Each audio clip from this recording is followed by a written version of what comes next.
So let's take a look at how we connect the DS64 to the layout, and in particular how we will connect it to the switch machines on the turnouts, and how we can still use the Kato switch controllers in conjunction with the DS64. So let's take a quick look at this diagram that shows a DS64 decoder. You can see that to connect the bipolar two-wire switch machines, we simply connect a wire to the R and G terminal blocks on the decoder. So we just simply, you can see that there is 4 of these pairs, 1, 2, 3, and 4, and each pair controls a different turnout. So you can have 4 independent turnouts controlled by this decoder. You can also hook up to 4 switch machines to each pair of terminals. So if you want to have several turnouts working together in conjunction, say you have a crossover and you need 2 turnouts to throw at the same time, you can connect them together and operate them simultaneously. Alright, so before we begin the project, let's go over all the tools and things we're going to need for this installation. So front up center, we have DS64. I have 2 of them.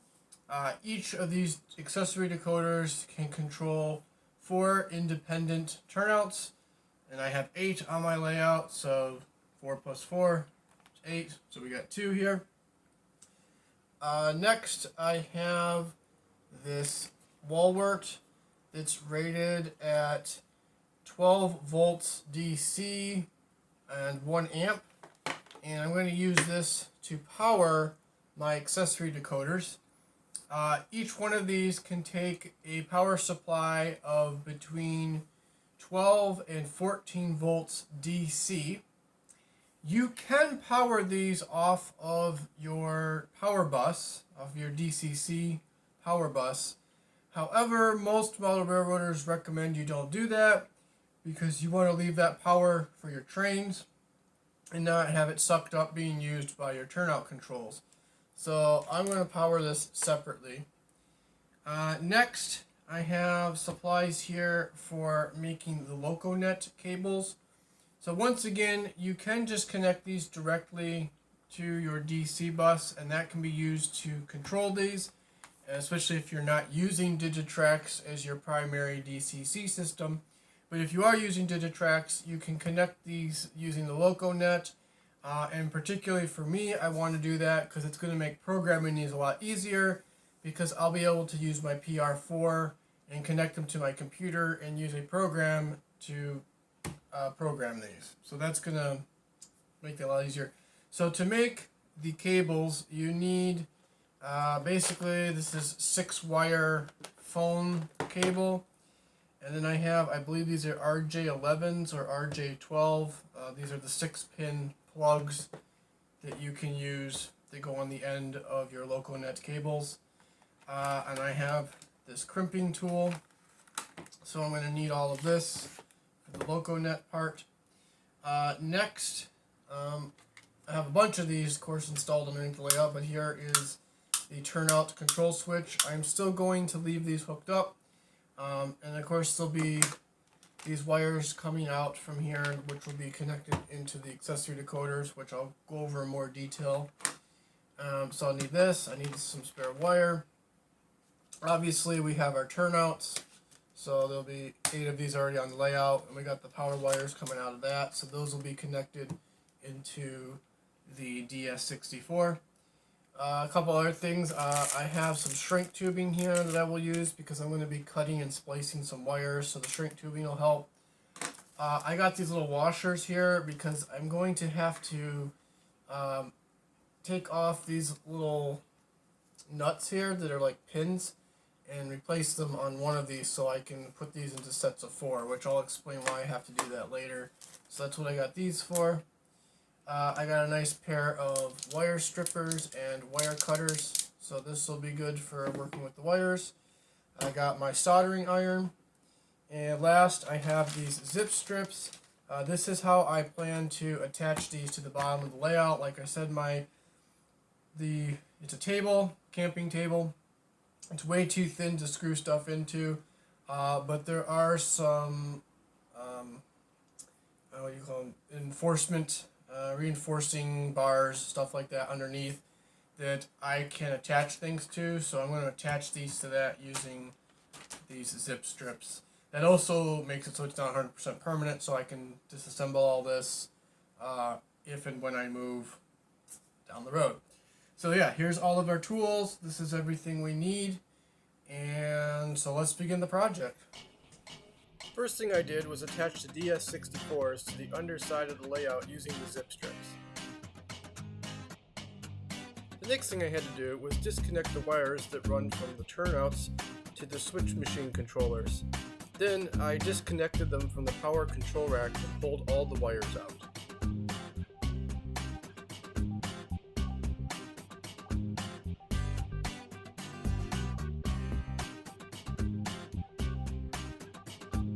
I then drilled a hole through the crossbeam so I could run wires between the two DS64s.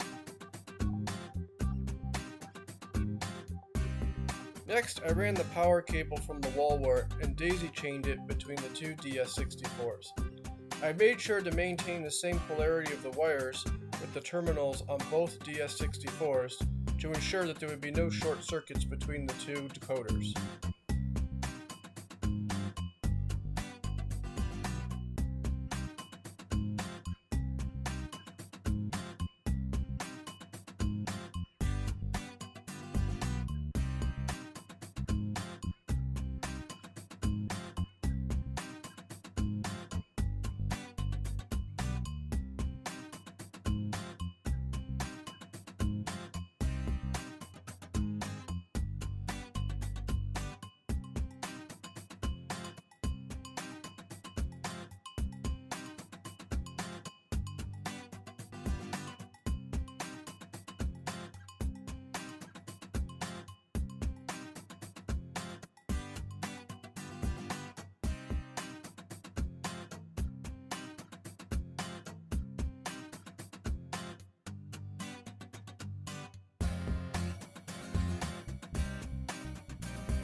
After this, I drilled a second hole behind the DS64s so I could run the LocoNet cables between the two decoders and the DCC command station. Next, I connected a ground wire to the common terminal on each DS64. This wire connects to the Kato switch machine controllers and will be discussed later in the video.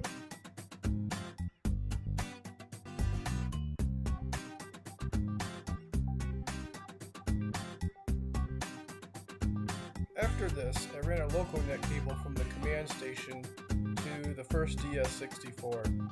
I checked its length, and then I crimped a connector at the end of it.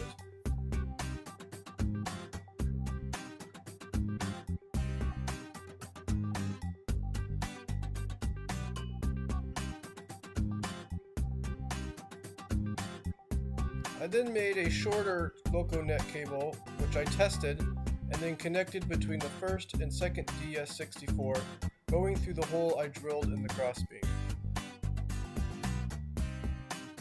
Now it was time to connect the wires from the turnouts to the R and G terminals on the DS64.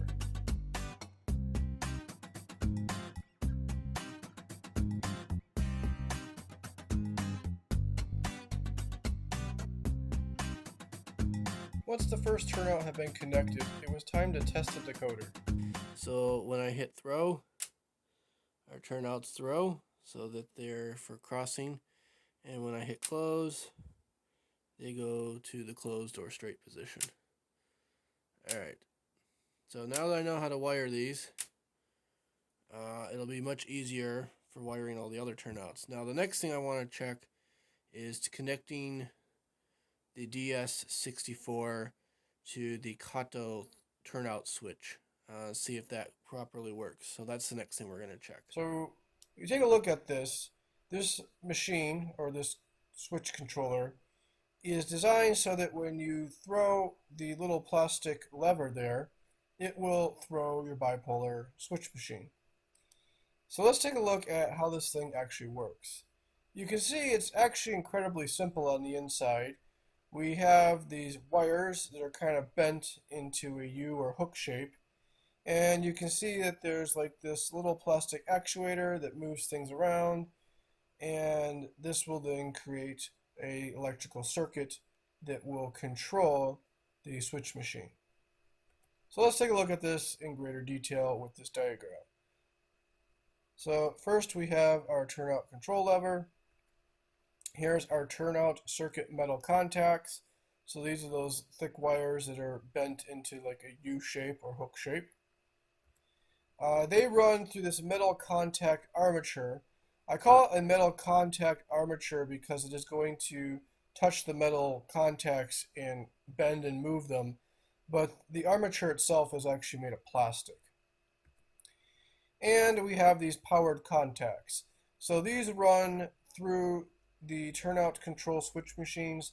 These can be placed next to each other in a series, and this is where our power is coming from the power pack. And you can see that one side is positively charged and one side is negatively charged. And then there's the plug that we can plug our wires into.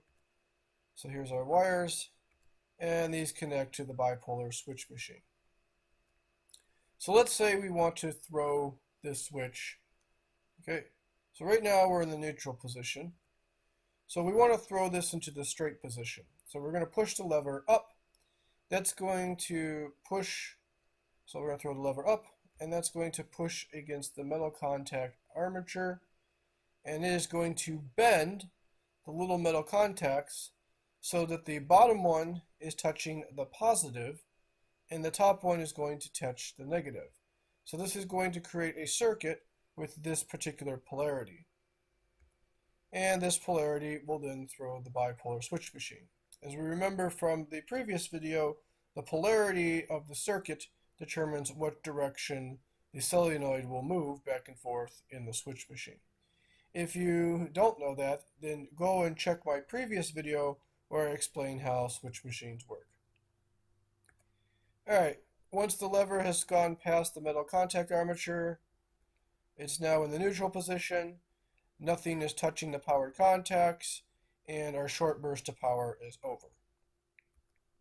Let's say we want to throw the turnout in the opposite direction, so it is now thrown. Well, we simply are going to pull the lever down. This is going to move the metal contact armature in the opposite direction. So this time, the top one will touch the positively charged power contact, and the bottom one will touch the negatively charged power contact. This then, of course, switches the polarity. So yep, we're moving the arm rod, it's moving the metal contact armature. And this then throws the turnout to the thrown position. And just as before, once the lever moves past the metal contact armature, it goes into the neutral position, and there's no more power going through the circuit. As you can see, these are connected together in a series. They just connect to each other with like these button connectors with power coming out of the power pack. And then, as you can see, we have these turnout control switches. Here's our power contacts with the 12 volts DC, the plugs, and you can see you just simply throw the lever down, it sets the polarity, throws the switch, move the lever up, flips the polarity of the circuit, and moves the switch back into the straight position, or the turnout into the straight position. So that's pretty simple. Now, if you're going to use my wiring idea, which I have a way of basically rigging this up a little bit so that we can connect these turnout controllers to the DS64, you must disconnect your power pack from the turnout control switches, or you will short circuit the power pack, possibly damaging it or worse. Okay, as you're going to see in the next picture here, the way that we can connect the Kato turnout control switches to the DS64 is to use them like a normally open switch. So if you look at this diagram, you can see that we can connect a wire from the common, which is in the power and track connections, and then we can connect it to these input terminals, particularly the one labeled S. So you can see there's a S1, S2, S3, and S4. How this will work is normally this circuit is open and there's no power going through it. However, when you momentarily touch and close the normally open switch, this creates a circuit for a short period of time. And this circuit, depending on where it's connected to S1, S2, S3, or S4, will send a signal to the DS64 to throw that particular switch or turnout, and it will then work with the corresponding R and G terminal outputs to power that turnout controller. So we're going to have to rig this a little bit so that we can take what initially creates a flipping polarity controlled circuit and makes it so it is simply just a on and off or open and closed switch. So here we have the Digitrax DS64. Here's our turnout control switches and the plugs that connect to the wires to the switch machine. And in this case, we're going to connect a jumper wire between the two powered contacts. So remember, we used to have a positive and negative power contact, and these were connected to the power pack. Here, we're going to actually connect these two together with a jumper wire. So this is part of the reason why you must disconnect your turnout control switches from the power pack, because by doing this, you're creating a short circuit and you will burn out your power pack or possibly start a fire or something worse. So you must disconnect your turnout control switches from the power pack. So how this will work is when you throw the switch, it will simply touch those metal armatures to the control or the power rods, and this will create a closed circuit, and this will send a signal to the DS64 that you want the switch corresponding with S1 to be thrown into whichever is the opposite position that it currently is set to. So you can see we throw that. This is now sending a signal to the bipolar switch machine to throw the switch in the thrown direction. Okay.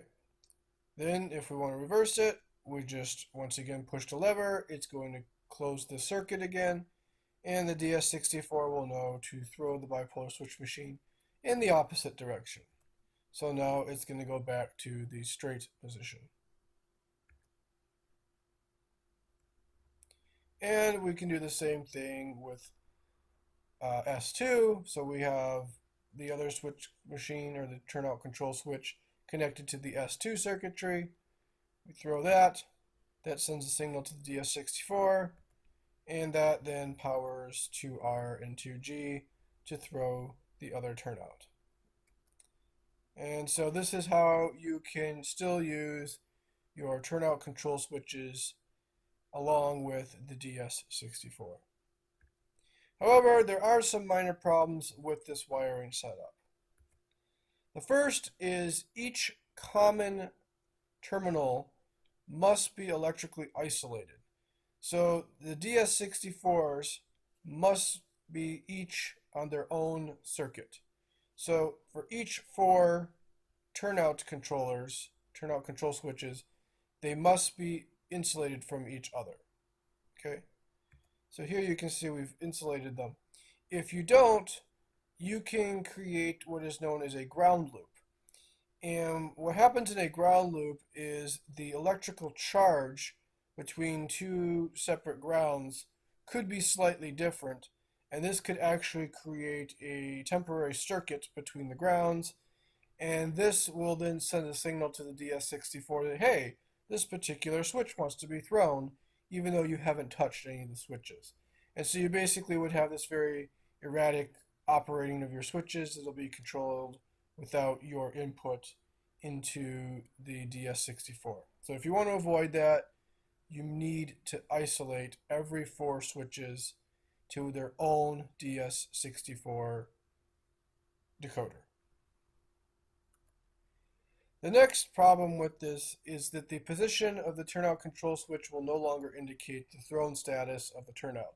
So before, because these particular switches controlled the polarity, you could guarantee that when it was in the up position, it was always straight, and when it was in the down position, it was always thrown. But this no longer works.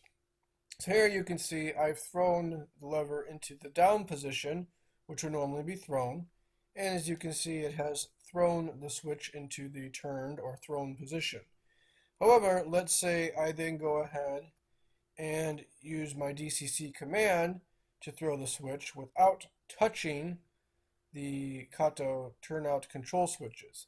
So now it sends a signal to the switch machine and the turnout is thrown into the straight position.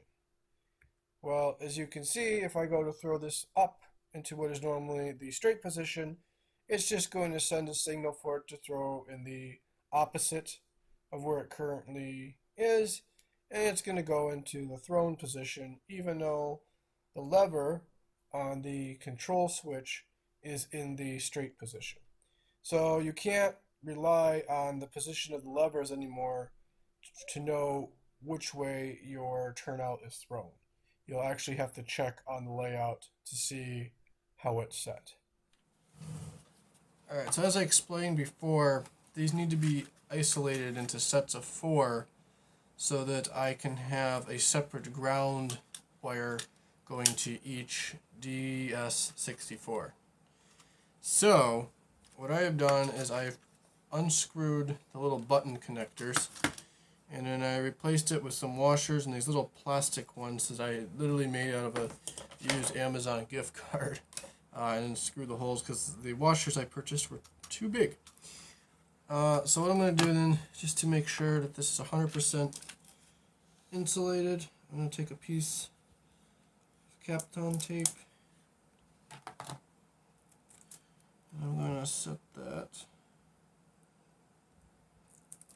over this. And then we'll push that down just to kind of put that in place. So that should be now insulated, and you can see there's a little slight gap, but it's not. Now obviously they're not connected together, so what I'll have to do is I'll have to tape these onto the control rack, but that I think will work pretty good, and they're completely isolated. So now what I need to do is I will attach a jumper wire and then a single wire which will run from these and go to the DS64, and that'll be the ground wire.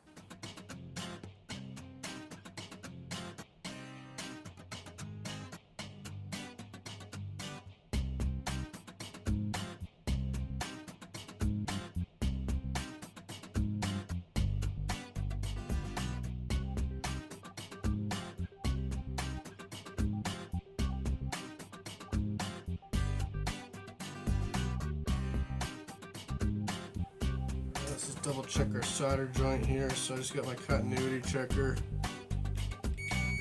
Good. Alright, so that's all together, so that's good. Let's do the next one.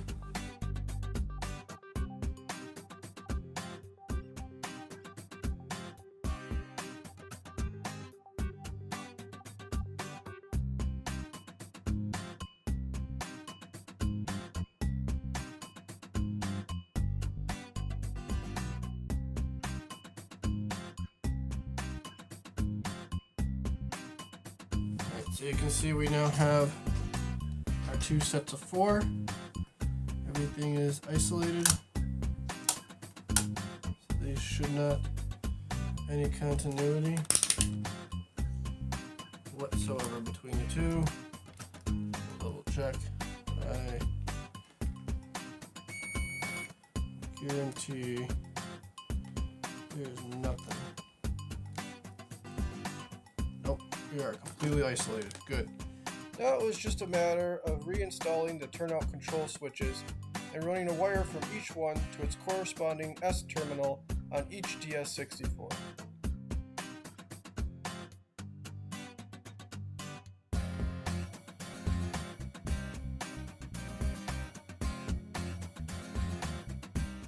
Alright, I got this wired in.